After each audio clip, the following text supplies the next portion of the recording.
جائے، کسی کو اعتراض کی گنجائش نہ رہے، اور حسین 6 مہینے کا ننھا بھی خدا کی محبت میں قربان کر دے گا، 18 سال کا لڑکا بھی خدا کی محبت میں قربان کر دے گا، اور جب جنتی جوانوں کے سردار بنائے جائیں گے تو کوئی یہ نہ کہے گا کہ رشتوں کی محبت میں مرتبے ملے، بلکہ پتہ چلے گا قربانیاں ہی ایسی ہے، ایسے ہوتے ہیں محبت کے گھرانے۔ نعرہ تکبیر، نعرہ رسالت، نعرہ رسالت، جشن دستار بندی حضور سید امین القادری صاحب قبلہ۔ یہ دنیا چھٹائی کے لیے ہے، اللہ نے دنیا کو چھانٹنے کے لیے بنایا، اسی لیے اللہ ارشاد فرماتا ہے مقصد کو، دنیا کے بنانے کے مقصد کو، موت و حیات کے فلسفے کو ارشاد ہوتا ہے الذی خلق الموت والحیات لیبلوکم ایکم احسن عملا۔ ہم نے زندگی اور موت کو، بلکہ موت و زندگی کو اس لیے پیدا کیا ہے، ہم نے موت و زندگی کو اس لیے پیدا کیا ہے، زندگی اور موت کو اس لیے بنایا ہے تاکہ ہم جانچیں، ہم تمہیں آزمائیں کہ کون تھوڑی سی زندگی کو پا کر اچھا عمل کرتا ہے، عمل حسن نہیں بلکہ قرآن کہتا ہے احسن۔ اللہ اکبر، ایک تو حسن ہے، عمل حسن ہے، اور ایک تو احسن ہے۔ حسن یعنی اچھا، اور احسن یعنی اور اچھا، سب سے اچھا۔ اللہ اکبر، یہ دنیا چھٹائی کے لیے ہے۔ اگر آپ اس جو ہے وہ گمان میں ہے کہ یہ دنیا سب کچھ ہے تو یاد رکھنا بڑے بڑے بادشاہ دنیا سے چلے گئے، بڑے بڑے تاجدار دنیا سے چلے گئے، بڑے بڑے مالدار دنیا سے چلے گئے۔ ہم سے پہلے اس دنیا میں ہمارے باپ دادا رہتے تھے، ان سے پہلے ان کے باپ دادا رہتے تھے، ان سے پہلے ان کے باپ دادا رہتے تھے۔ تم دیکھ رہے ہو، اللہ اکبر، تم میں سے کتنے لوگ ہیں جو بتا سکتے ہیں کہ تمہارے 8ویں نمبر کا دادا جو 400 سال پہلے دنیا میں تھا اس کی قبر کہاں ہے؟ آپ ذرا غور کیجئے، بہت توجہ سے سننے کی۔ میں نے پھر کہا تقریر کا وقت نہیں، صرف دل کا درد رکھنا ہے، تھوڑی دیر، وہ بھی زیادہ دیر نہیں۔ میں اپنے جوانوں سے مخاطب ہو کر کے پوچھنا چاہتا ہوں 400 سال پہلے جو 8ویں نمبر کا آپ کا دادا تھا اس کی قبر کہاں ہے؟ اگر وہ گاؤں کا چودھری تھا تو مجھے بتاؤ، اگر وہ مالدار تھے تو مجھے بتاؤ، اگر وہ بادشاہ بھی ہوں گے تو مجھے بتاؤ۔ آپ سے پوچھنا چاہتا ہوں کہاں ہے مغلوں کی قبر جنہوں نے ہندوستان کی سرزمین پر کم و بیش جو ہے کئی صدیوں تک کے حکومت کی ہے، ان کی قبریں کہاں ہیں؟ اور اگر قبر ہے تو مجھے یہ بتاؤ ان کی قبر پر فاتحہ کتنے لوگ پڑھتے ہیں؟ ابھی میں کوئی تحقیقی بات مغلوں کے حوالے سے نہیں کہہ رہا ہوں، صرف اس اعتبار سے مغلوں کو پیش کر رہا ہوں کہ وہ دنیا کے بادشاہ تھے۔ رہی بات علماء کی جو تحقیق ہے ابھی اس کو آپ کے سامنے نہیں رکھتا۔ آپ تاج محل جاتے ہیں، تاج محل جاتے ہیں، جانے کے بعد تاج محل کے اندر 2 قبریں موجود ہیں، ایک تو ممتاز بیگم کی قبر ہے، ایک تو شاہجہاں کی قبر ہے۔ آپ سے پوچھتا ہوں آپ بھی تاج محل کئی مرتبہ گئے ہوں گے، میں بھی 2 مرتبہ گیا ہوں، اس لیے کہ ہم لوگ دقیانوسی خیال کے لوگ نہیں ہیں، ہم تو سیر و تفریح کے عادی لوگ ہیں۔ اس کی وجہ یہ ہے اسلام جتنے انجوائے کی اجازت دیتا ہے اتنے انجوائے کی اجازت کوئی مذہب نہیں دیتا۔ لوگوں کے یہاں دھارمک بننا ہو تو نکاح نہ کرو، اور ہمارے یہاں دھارمک بننے کے لیے نکاح کی بڑی فضیلت ہے، نکاح مستقل عبادت ہے۔ اسی لیے ہمارے یہاں کوئی بڈھا سفید ریش بزرگ ریپ کیس میں جیل میں نظر نہیں آتا، کیونکہ ہمارے یہاں اللہ اکبر مذہبی ہونے کے لیے عورت سے دور ہونا ضروری نہیں ہے بلکہ زنا سے دور ہونا ضروری ہے۔ ہمارے یہاں دھرم یہ ہے، اللہ اکبر، ہمارے یہاں مذہبی بننے کے لیے نان ویج اور ویج کا کوئی کانسیپٹ نہیں ہے۔ ہمارے یہاں مذہبی بننے کے لیے خدا کو راضی کرنے کا تصور ضروری ہے۔ یاد رکھنا نکاح برا نہیں ہے، زنا برا ہے۔ اسلام نے کہا لوگوں کو بتانے کے لیے عورت سے کیا رکتے ہو، ظاہر میں عورت سے رک رہے ہو اور رات میں بیٹی جیسی خاتون کے ساتھ بدکاری کر رہے ہو، نہ یہ نہیں۔ اسلام یہ کہتا ہے اللہ اکبر نکاح کرو۔ کچھ لوگ کہتے ہیں اگر غریب ہے تو نکاح کیسے کریں؟ رسول اللہ نے فرمایا نکاح کرو مالدار کر دیے جاؤ گے۔ مالدار بننے کا آسان اس کا ہے. نکاح کرو مالدار ہو جاؤ گے. دو چیزوں پہ مالداری کی بشارت دی ہے. فرمایا حج اور عمرہ کرو مالدار ہو جاؤ گے, نکاح کرو مالدار ہو جاؤ گے. ہمارے مذہب نے تو اللہ اکبر اور صرف مالداری نہیں فرمایا, جو نکاح کرے وہ دیندار بھی ہو جاتا ہے. ارشاد فرمایا اللہ اللہ کہ جو نکاح کرے اس کا آدھا ایمان محفوظ ہو جاتا ہے اور آدھے ایمان کے بارے میں وہ اللہ سے ڈرتا رہے. اندازہ فرمائے. تو میں یہ عرض کر رہا تھا ہمارے انجوائے کا بہت تصور ہے. ہمارے نبی جب سیر کے لیے جاتے ہیں تو ان کا امتی سیر کے لیے کیسے نہیں جا سکتا. اللہ اکبر, یہ ہمارا نبی ہے اور صرف ہمارا نبی ہے, سیر کے لیے جاتا ہے. اور ایک بات بتاؤں, کوئی سیر اتنے مختصر وقت میں نہیں کرتا جتنے مختصر سے وقت میں میرے محبوب نے سیر کی ہے. گئے ہیں اتنے دور گئے ہیں جہاں جبریل کا تصور بھی نہیں جا سکتا, جہاں انبیاء کا تصور. میں تصور انبیاء کی بات کر رہا ہوں. حضرات انبیاء کی نظر دیکھو کتنی بڑی ہے. اللہ اللہ, سلیمان علیہ السلام کی نظر 3 میل فاصلے پر چوٹی کو دیکھ لیتی ہے اور اس کی بات کو سن لیتی ہے. جن کی نظریں اتنی تیز ہو ان کا تصور کتنا تیز ہوگا. مگر پھر بھی ہم کہتے ہیں جہاں پر اور انبیاء کا تصور نہیں گیا وہاں مصطفیٰ جان رحمت کے قدم پہنچتے نظر آتے ہیں. یہ شان مصطفیٰ ہے, یہ شان مصطفیٰ ہے. بلکہ سدرہ پہ رہنے والا جبریل جہاں اپنی سوچ نہیں لے جا سکتا وہاں مصطفیٰ جان رحمت جاتے ہیں. اور میرے امام اس فلسفے کو یوں سمجھاتے ہیں, تھکے تھے روح الامی کے بازو, تھکے تھے روح الامی کے بازو, کہاں وہ دامن کہاں وہ پہلو, رکاب چھوٹی امید ٹوٹی, نگاہ حسرت کے ولولے تھے. وہی ہے اول, وہی ہے آخر, وہی ہے ظاہر, وہی ہے باطن, اسی کے جلوے, اسی سے ملنے, اسی سے اس کی طرف گئے تھے. تبارک اللہ شان تیری, تجھی کو زیبا ہے بے نیازی, کہیں تو ہو جوش لن ترانی, کہیں تقاضے وصال کے تھے. اب پتا چلا کہ لوگوں کو نام محمد سے تکلیف کیوں ہے, کیونکہ ان جیسا قائد کسی کے پاس نہیں ہے. بے شک بے شک. جس کی تجوری کے خزانے میں جو خزانہ موجود نہ ہو وہ اس سے جلے گا نہیں تو کیا کرے گا. مسلمانوں تم کیسے نصیب والے ہو, تمہیں نبی بھی ملا تو وہ نبی ملا جہاں جبریل کے پر تھک جاتے ہیں اس سے آگے تمہارے نبی جاتے ہیں, ہمارے نبی جاتے ہیں. اور میرے امام تو یہ کہتے سبحان اللہ, باتیں تو حضرت موسیٰ سے بھی ہوئی اور باتیں ہمارے محبوب سے بھی ہوئی, لیکن موسیٰ سے جو باتیں کی جاتی ہیں وہ پوری دنیا میں شور کر دیا جاتا ہے. وَمَا تِلْكَ بِيَمِينِكَ يَا مُوسَىٰ قَالَ هِيَ عَصَا, اور آخر میں سورہ طٰہٰ کی جو آیتیں ہیں صاف بتایا جا رہا ہے, یہ پوچھا یہ جواب, یہ پوچھا. لیکن محبوب سے جو باتیں کی وہ جبریل کو بھی نہ بتائی. اب میرا بریلی کا قلندر کس طریقے کے بات کرتا ہے ذرا اندازہ کریں. بریلی کا قلندر یوں گنگناتا ہے, گنج جو چٹکے تھے ماں اوہا دنا کے باغ میں, گنج جو چٹکے تھے ماں اوہا دنا کے باغ میں, بلبلے سدرہ تک اس کی بو سے بھی محرم نہیں. بلبلے, یہ اپنے نبی کی شان ہے. تو بہرحال بات میں پھر کرنے لگا ہوں, مجھے نہیں کرنا چاہیے کیونکہ میں نے شروع میں کہہ دیا کہ تقریر نہیں کرنی, صرف تھوڑی دیر دل کا درد رکھنا. تو تاج محل آپ گئے ہوں گے, آپ نے پورا تاج محل گھنٹوں دیکھا, کیا آپ نے شاہ جہاں کی قبر پہ فاتحہ نہیں پڑھی؟ تو 99% لوگ کہیں گے کہ نہیں پڑھی.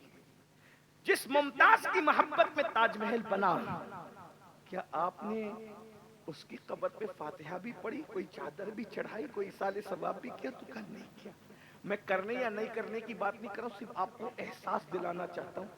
جس کے لیے تاج محل بنا ہے اور جس نے تاج محل بنایا ہے, جو پورے ملک کی آبرو بن گئی وہ عمارت, اس میں جا کے عمارت تو دیکھ رہے ہو لیکن ان کے لیے ہاتھ اٹھا کر آپ مغفرت کی دعا بھی نہیں کرتے. لیکن جس غریب نواز نے ایک کرتے پر اپنی پوری زندگی گزار دی ہے وہاں ہم عمارت دیکھنے نہیں جاتے بلکہ ہاتھ اٹھا کر فاتحہ پڑھنے جاتے. کیا پتا چل رہا ہے؟ ارے جو ممتاز، اب جملے پہ توجہ کر لی، جنہوں نے مدینہ منورہ دیکھا ہے وہ دھیان کریں گے، اور جنہوں نے نہیں دیکھا دعا کرتا ہوں اللہ ان کو دکھا دے. جو ممتاز تاج محل کے گنبد کے نیچے سو رہی ہے، پتا نہیں ہڈیاں بھی ہیں یا نہیں ہے مجھے نہیں پتا، اس کی قبر پر کوئی فاتحہ پڑھنے والا نہیں ہے، لیکن بقیع میں سیدہ فاطمہ الزہرا کے مزار پر کوئی گنبد نہیں ہے، مگر آج بھی جانے والا جاتا ہے یا نہ جانے والا نہیں جاتا ہے. تو مسلمان کا 24 گھنٹے میں ایک لمحہ ایسا نہیں گزرتا کہ جب تک سیدہ فاطمہ کا ذکر نہ ہو جائے اس وقت تک مسلمانوں کے قلوب کو چین نہیں ملتا. حتیٰ کہ جمعہ کے دن مسلمانوں کا امام جب ممبر پہ چڑھتا ہے تو وہ ممبر جہاں عورت قدم نہیں رکھ سکتی، سارے مردوں کے سامنے مسجد کا امام جہاں پر عورت قدم نہیں رکھ سکتی، جہاں عورت بیٹھ نہیں سکتی، جہاں عورت جا نہیں سکتی، اس ممبر پر اگر کسی خاتون کا ذکر ہوتا ہے تو وہ ایک ہے جسے سیدہ طیبہ طاہرہ عابدہ زاہدہ راکعہ ساجدہ نقیہ تقیہ زکیہ ام ابیہا عالمہ غیر معلمہ ملکہ فردوس بری خاتون قیامت سیدہ فاطمہ الزہرا کا جب تک نام نہیں لیا جاتا اس وقت تک سنی امام اپنا خطبہ مکمل نہیں کرتا. بتایا جا رہا ہے جو آخرت بھول جاتے ہیں گنبد کے نیچے سوئے تو بھی کوئی ان کی مغفرت کی دعا نہیں کرتا، اور جو آخرت کو یاد رکھتے ہیں فاقوں میں زندگی گزرتی ہے تو بھی ان کے نام پر ایسی محفلوں میں ہزاروں لوگ جمع ہوتے ہوئے نظر آتے ہیں.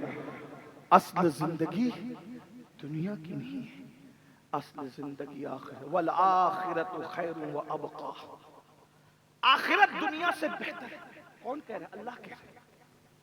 اگر اللہ کی بات نہیں مانتے تو تم مسلمان کیسے ہو؟ اور اللہ کی بات مانتے ہو تو تم یقین کیوں نہیں کرتے؟ اللہ کی بات مانتے ہو تو یقین کیوں نہیں کرتے کہ دنیا سے بہتر آخرت؟ جب دنیا میں اتنا اچھا لگتا ہے تو آخرت میں کتنا اچھا لگے گا.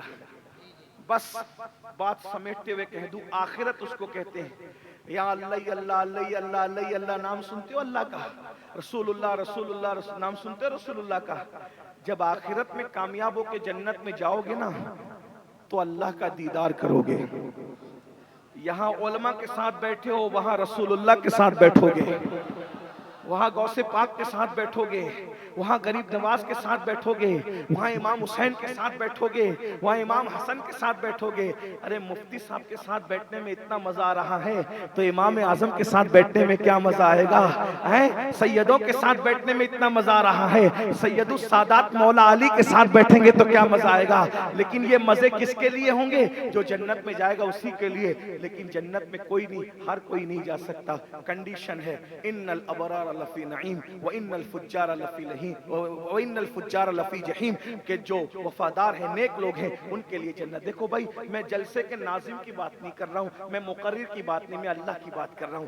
آپ لوگوں میں سے بہت سارے کہتے ہیں نہیں مولانا اللہ رحیم ہے، اللہ کریم ہے، ستار ہے، غفار ہے، سب کو اٹھا کے جنت میں ڈالے گا. میں نے کہا دنیا بنائی اس لیے کہ اس نے سب کو جنت میں نہیں ڈالا، اس نے سب کو جنت، کیونکہ وہاں کسی کی نہ دادا گیری چلنی ہے نہ بابا گیری چلنی. میں یہ بات 50 بار لوگوں کو کہہ چکا ہوں، قدرت اعلان کر چکی ہے کہ ہم نبی کے بیٹے کو جہنم میں ڈالیں گے.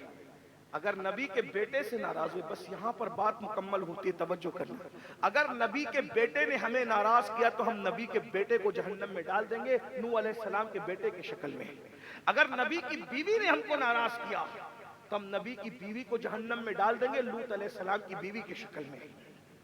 اور اگر کتا ہمیں راضی کر سکا تو ہم کتے کو اٹھا کے جنت میں ڈال دیں گے، اصحاب کہف کے کتے کی شکل میں. تو پتا چلا یہاں کتا ہونا اور انسان ہونے کی بات نہیں ہے، یہاں نبی کا بیٹا ہونا اور غیر نبی کا بیٹا ہونے کی بات نہیں ہے، یہاں اللہ کی رضا کی بات ہے. وَرِضْوَانٌ مِّنَ اللَّهِ اکبر، اللہ کی رضا سب سے بڑی چیز ہے. نبی کا بیٹا خدا کو ناراض کرے تو نوح علیہ السلام کے بیٹے کی شکل میں وہ جہنم میں جاتا ہے، حبشی کا بیٹا اگر خدا کو راضی کر لے تو پھر وہ نبی کی سواری کی نکیل پکڑ کر کے جنت میں آگے آگے جاتا نظر. سبحان اللہ سبحان اللہ. بات یہاں نعرہ تکبیر، اب مجھے نعرہ رسالت، نعرہ رسالت. سبحان اللہ سبحان اب اللہ. مجھے بتاؤ یہاں حبشی اور عربی میں کیا فرق ہے؟ یہاں عربی اور عجمی میں کیا فرق ہے؟ آپ مجھے بتائیں. یہاں تو خدا کی رضا کی بات.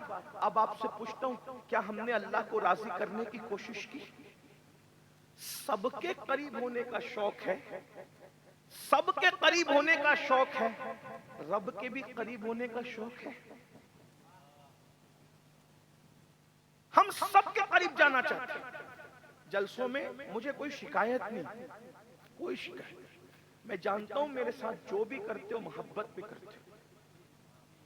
مجھے شکایت، ابھی میں آ رہا تھا میری پیٹھ پر اتنی تیز سے کسی بھائی نے ہاتھ مارا، وہ لیکن اس نے مارا نہیں، اس مسافے کے چکر میں پیٹھ پہ لگ گیا. کبھی کوئی کپڑا پھاڑ دیتا ہے. ایک عزیز نے ایسا ناخن مارا کہ اس کو سال بھر سے زیادہ ہو گیا لیکن نشان محبت اب تک باقی ہے. لیکن آپ سے کہتا ہوں میں شکایت نہیں کر رہا ہوں، ہم تو کچھ بھی نہیں ہے اور ہم تو بڑے بے وفا لوگ ہیں. سچی سچی بات کر جاؤں، برا مت ماننا، بے وفا. آج رانچی میں آئے تو رانچی والے یاد ہیں، کل چلے جائیں گے بنگال تو ہم رانچی والوں کو بھول جائیں گے اور ہمارے لیے سب کچھ بنگال کا مجمع ہوگا. یہ بات سچی ہے، کوئی جھوٹ نہیں. برا مت، محبت آپ سے قیامت تک رہے گی انشاءاللہ. ہم بھلکڑ لوگ ہیں، بے وفا لوگ ہیں، بھلکڑ لوگ ہیں، بے وفا لوگ ہیں، غدار نہیں ہیں. حضور کی امت سے ہمارے دل میں محبت رہے گی کیونکہ حضور سے محبت ہے. لیکن اتنا ضرور ہے ہم کل آپ کو بھول جائیں گے کیونکہ بھلکڑ ہے. لیکن ایک بات کہوں، جو بھلکڑ لوگ ہیں، جو بھلکڑ لوگ ہیں، جو وفا نہیں جانتے، ان سے مصافحہ کرنے کے لیے 200 کلومیٹر دور سے آتے ہو، 100 کلومیٹر دور سے آتے ہو. چلو حضرت سے ملیں گے، سید صاحب سے ملیں گے. اور جو وفا کو پیدا کرنے والا ہے، جو خالق وفا ہے، اس سے ملنے کے لیے اپنا گھر چھوڑ کر 4 قدم پر مسجد نہیں جاتے. اگر آپ کے ایم ایل اے سے تعلق اچھے بن گئے، مفتی صاحب سے بن گئے، سید صاحب سے بن گئے، خطیب صاحب سے بن گئے تعلقات، آخر یہ کہاں تک کام آئیں گے؟ بہت زیادہ مفتی صاحب نے، ہم نے وفا کی، علماء کرام نے وفا کی تو قبر تک پہنچائیں گے. قبر کے اندر ہم نے کام نہیں آنا، بالکل کام نہیں آنا. آپ جنگل میں پھنسے، اللہ نہ کرے ہمیں پتہ بھی نہیں چلے کہ ہم نے کیا کام آنا آپ کے. لیکن وہ اللہ جو ہماری شہرک سے زیادہ قریب ہے، جنگل میں ہے تو ساتھ ہے، پہاڑوں میں ہے تو ساتھ ہے، خوشیوں میں ہے تو ساتھ ہے. جہاں سایہ ساتھ چھوڑ دیتا ہے وہاں بھی خدا کی رحمت تمہارے ساتھ ساتھ ہے. ہوا معکم اینما کنتم، تم جہاں کہیں ہو اللہ تمہارے ساتھ ہے. ایک بات کہوں، مجھ سے کچھ مانگو گے تو میں آپ کے سامنے جو دینے کی حیثیت رکھتا ہوں بس وہی دے سکوں گا، اس سے زیادہ کچھ نہیں دے سکتا. لیکن ایک بات یاد رکھنا، میرا اللہ وہ ہے جو مانگو گے وہ عطا کرے گا. خود کہتا ہے ادعونی استجب لکم، مجھ سے مانگو، جو مانگو گے ہم تمہیں عطا کریں گے. اور کتنا قریب ہے، چلانے کی ضرورت نہیں، بھاگنے کی ضرورت نہیں. اللہ ارشاد فرماتا ہے نحن اقرب الیہ من حبل الورید. بس میرے جوانوں سے اتنا ہی کہنا چاہتا ہوں، روزی روٹی کے لیے ہمارے پاس آتے ہو، حضرت دعا کر دو. یقیناً دعا اللہ والوں سے کروانا چاہیے، بزرگوں سے کروانا چاہیے. یہ بزرگوں کا ہی طریقہ ہے، حضور علیہ السلام کا طریقہ، صحابہ کا طریقہ ہے کہ حضور علیہ السلام خود بھی اللہ اکبر لوگوں کو یہ ہدایت دیتے تھے کہ اس زبان سے اپنے لیے دعا کرواؤ جس زبان سے تم نے گناہ نہیں کیا. تو لوگ کہتے تھے وہ کیسے،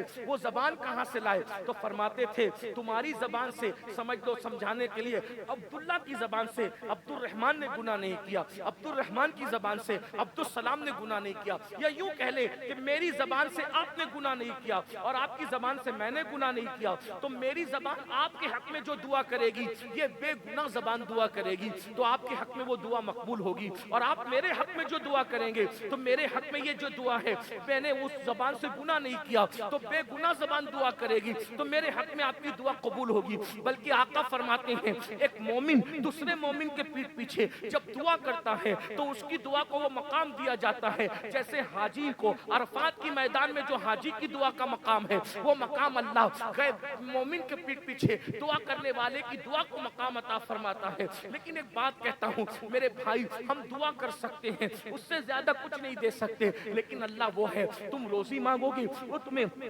روزی دے گا, وہ تم رزق مانگو گے وہ تمہیں رزق دے گا, عمر مانگو گے وہ تمہیں عمر دے گا, بیٹی کو رشتہ مانگو گے وہ تمہاری بیٹیوں کو اچھے رشتے دے گا. میرے بھائی لیکن بہت ہم کس قدر نادان ہیں, جو دینے والا ہے اس سے رشتہ کمزور کر چکے اور جو نہ دینے والے ہیں ان سے آس لگا چکے. اب آپ سے پوچھتا ہوں, مسلمانوں کی مجلس کا یہ ٹاپک ہی نہیں ہے کہ مسلمانوں کو کہا جائے کہ نماز پڑھو. کیوں؟ اس لیے کہ جو مسلمان ہوگا نماز لازمی ہے اور جو نماز پڑھے گا وہی مسلمان ہوگا. صحابہ کرام کہتے ہیں کہ مومن اور کافر میں ہم اپنے زمانے میں جو فرق کرتے تھے یہ صحابہ کا معیار ہے. اللہ اکبر. صحابہ کہتے ہیں ہم مسلمان اور کافر میں فرق کرتے تھے رسول اللہ کے دور میں نماز کی وجہ سے. جو نماز پڑھتا تھا ہم اس کو مسلمان سمجھتے تھے, جو نماز نہیں پڑھتا تھا ہم اس کو مسلمان نہیں سمجھتے تھے. بعد میں غفلت کا دور آیا, ہم حنفی ہونے کی وجہ سے بے نمازی کو ڈائریکٹ کافر تو نہیں کہتے, لیکن اتنا ضرور ہے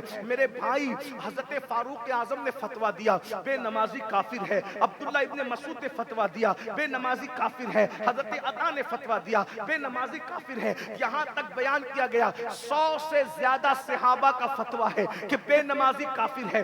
ہم اس کی تعویل کرتے حنفی ہونے کی وجہ سے, لیکن مجھے بتاؤ نمازوں میں سستی کرنے والوں, نمازوں میں غفلت کرنے والوں, تم کہتے ہو قیامت کے دن حضور ہاتھ پکڑ کے جنت میں لے جائیں گے. میرا ایمان ہے شفاعتی لأہل الکبائر من امتی, لیکن آپ سے پوچھنا چاہتا ہوں اللہ اکبر, اگر حضرت فاروق اعظم کے فتوے کے مطابق قیامت میں فیصلہ کیا گیا, فاروق اعظم کے فیصلے فتوے کے مطابق اگر فیصلہ ہوا تو آپ کس صف میں کھڑے ہوں گے؟ پوچھو علماء سے. میں تو بس اتنا کہتا ہوں قادری بن گئے, چشتی بن گئے, نقشبندی بن گئے, سہروردی بن گئے, رضوی اشرفی سب بن گئے, کیا مسلمان بھی بنے؟ ہم جیسا مسلمان بنانے کے لیے حضور آئے تھے ہم ویسے مسلمان بنے. جو مسلمان ہوگا وہی قادری ہو سکتا ہے, غیر مسلم قادری نہیں ہو سکتا. جو مسلمان ہوگا وہی رضوی ہو سکتا ہے, غیر مسلم رضوی نہیں ہو سکتا. تو پہلے تو مسلمان بنو. اور اللہ کے رسول علیہ السلام فرما رہے, میں بے نمازی کو پھر کہہ رہا ہوں وضاحت کے ساتھ کافر نہیں مانتا, مگر اللہ کے رسول فرماتے جس کی نماز نہیں ہے اس کا کوئی دین نہیں. جس کی نماز نہیں ہے اس کا کوئی دین نہیں ہے. دین کہاں ہے؟ جمعہ کی 2 رکعت نماز پڑھنا بھی ہمیں بار پڑتا ہے. کس منہ سے ہم کہتے ہیں کہ ہم حضور کے عاشق ہیں, ہم مومن ہیں؟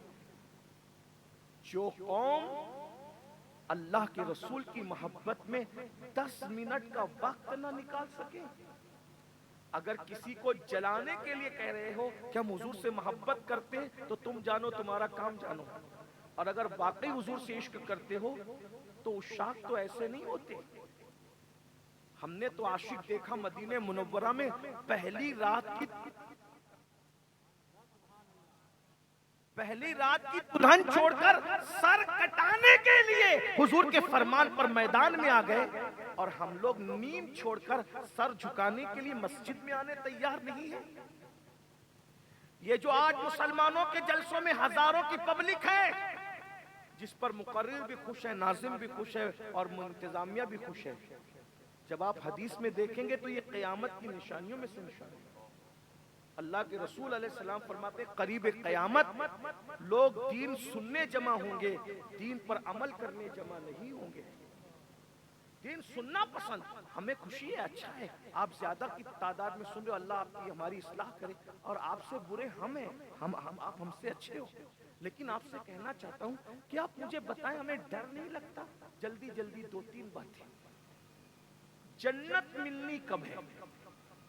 جنت ملنی کب؟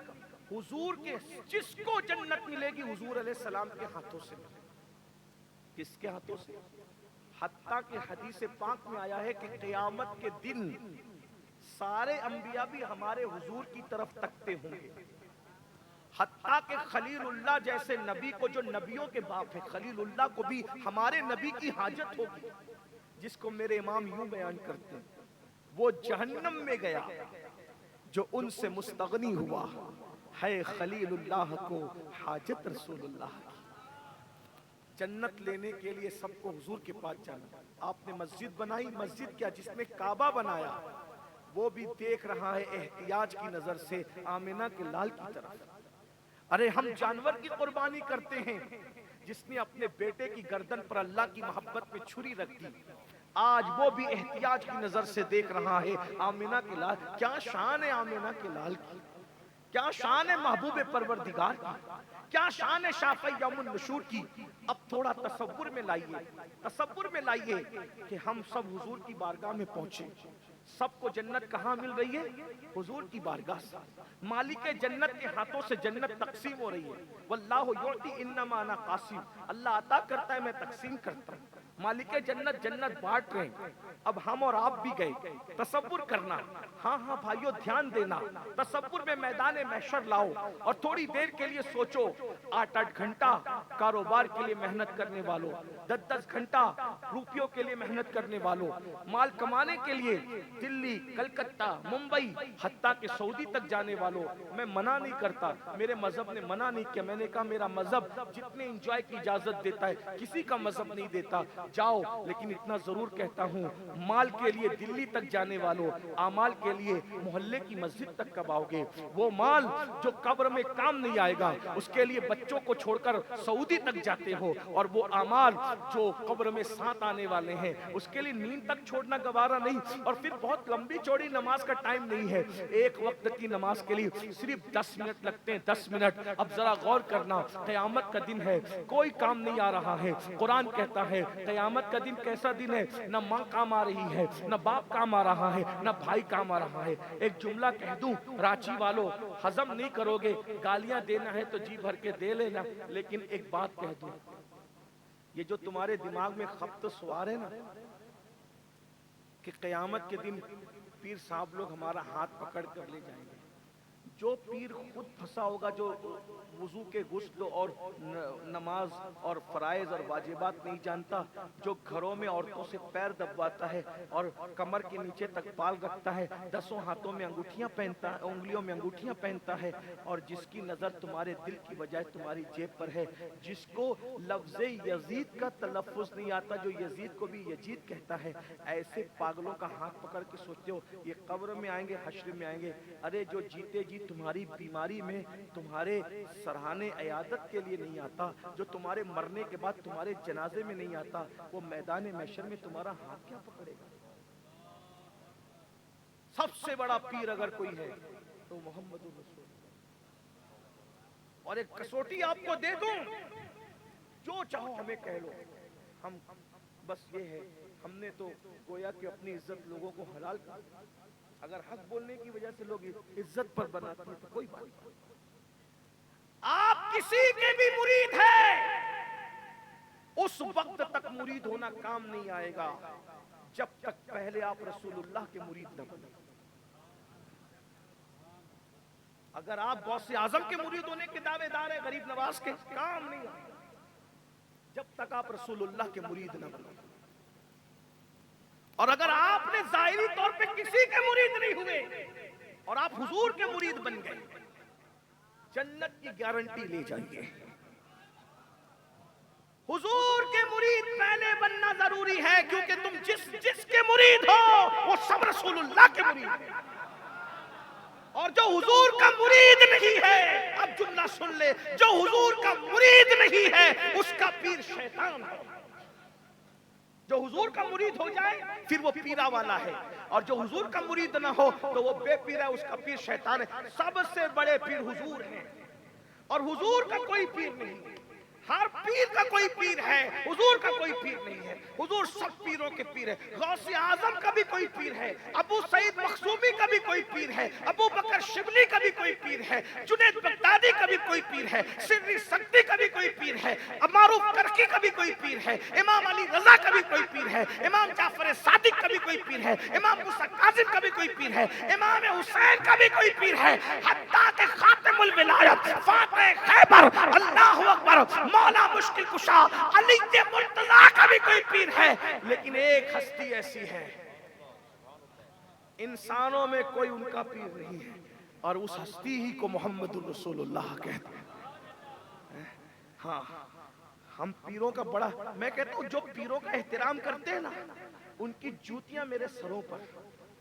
جو پیروں، مجھے پیروں کا احترام کرنے والے لوگ بہت پسند ہیں، لیکن اتنا ضرور کہوں گا میرے عزیز، میرے بھائی، اگر پیر صاحب ٹوپی دے دیں، اس ٹوپی کو پہن کر استنجا خانے میں نہیں جاتے، اس ٹوپی کو تجوری میں رکھتے ہیں، بچوں کو نصیحت اور وصیت کر رکھی میں مروں گا تو پیر صاحب کا یہ تحفہ میرے سینے پہ رکھ دینا، میں قبر میں لے جاؤں گا۔ بس اتنا کہتا ہوں، جتنا احترام صادق رضوی جیسے پیر کا کیا، جتنا احترام مفتی صاحب جیسے پیر کا کیا، کیا اتنا بھی احترام تو اپنے نبی کا نہیں کرتا؟ پیر نے ٹوپی دیا، پیر نے تحفہ دیا، قبر میں لے جانا چاہتا ہے، ایک تحفہ تو تجھے اللہ نے بھی دیا تھا، اور کس کے ہاتھوں سے؟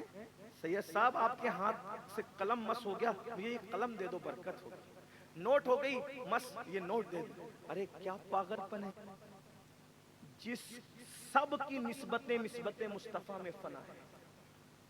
ہم کسی ایسے بندے کو نہیں مانتے جس کی نسبت رسول اللہ سے، اور ہم سب سے پہلے حضور کو مانتے، حضور کی بنیاد پہ سب کو مانتے۔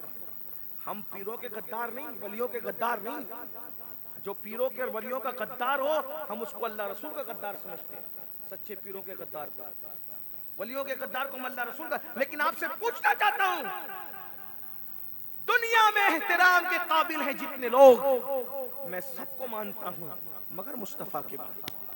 ہم حضور سے بڑھ کر کسی کو نہیں مانتے، بلکہ اگر حضرت مجدد الفسانی کا عقیدہ کوئی پوچھے تو میں یہاں تک بتا دوں، مجدد الفسانی تو یہاں تک کہتے تھے کہ میں اللہ کو اپنا خدا اس لیے مانتا ہوں کہ او رب محمد است، وہ میرے محمد کا خدا ہے، اسی لیے میں اس کو اپنا رب مانتا ہوں۔ دیکھ رہے ہیں یہاں، اسی لیے تو میرے امام نے بھی جب حمد بیان کی نا تو یہ کہہ کے نہیں بیان کی کہ اللہ نے مجھے پیدا کیا اس لیے اس کے لیے حمد ہے، زمین بنائے اس کے لیے حمد ہے، آسمان بنائے اس کے لیے حمد ہے، نہ، بلکہ جب حمد بیان کی تو یوں کا وہی رب ہے، وہی رب، صرف وہی رب ہے۔ کس کون رب ہے؟ جس نے تجھ کو ہمتن کرم بنایا، ہمیں بھیک مانگنے کو تیرا آسنا بتایا، تجھے حمد ہے خدایا، تجھے حمد ہے خدایا، وہ کماری پاک مریم، وہ نفخت فیہ کا دم ہے عجب نشان اعظم، مگر آمنہ کا جایا وہی سب سے افضل آیا، وہی سب سے افضل آیا، فیضا فرقت فنصب، وہ ملا ہے تجھ کو منصب، جو گدا بنا چکے اب اٹھے، اٹھو وقت بخشش آیا، تجھے حمد ہے خدایا، تجھے حمد ہے خدایا، یہی بولے سدرہ والے چمنے جہاں کے تھالے، سبھی میں نے چھان ڈالے، تیرے پائے کا نہ پایا، تجھے یک نے یک بنایا، تجھے حمد ہے خدایا۔ اندازہ تو فرمائے حضرت مجدد الفسانی کا عقیدہ، مجدد الفسانی کہتے ہیں او رب محمد اس، وہ میرے محمد کا رب ہے، اس لیے وہ میرا خدا ہے۔ غور کیجئے، اب میں تم سے پوچھنا چاہتا ہوں، سب پیروں سے محبت کرنے والوں سر آنکھوں پر، لیکن سب کا تحفہ قبر میں لے جا رہے ہو۔ مفتی صاحب سے، بزرگوں سے پوچھو، علماء سے پوچھو، کسی کا بھی بزرگ کا تحفہ لے جاؤ گے گارنٹی نہیں ہے کہ قبر میں کام آئے، ہاں، لیکن اگر حضور کی نسبت ساتھ لے جاؤ گے تو ایسی گارنٹی ہے کہ سوال و جواب کرنے والے فرشتے تمہارا احترام کرنے لگیں گے۔ اور بریلی کا قلندر اس کو یوں بیان کرتا ہے کہ نکیرین کرتے ہیں تعظیم میری، نکیرین کرتے ہیں تعظیم میری، وجہ فدا ہو کہ تجھ پہ یہ عزت ملی ہے، اور قبر میں قیامت تک سکون سے سو گے۔ کہتے ہیں خاک ہو کر عشق میں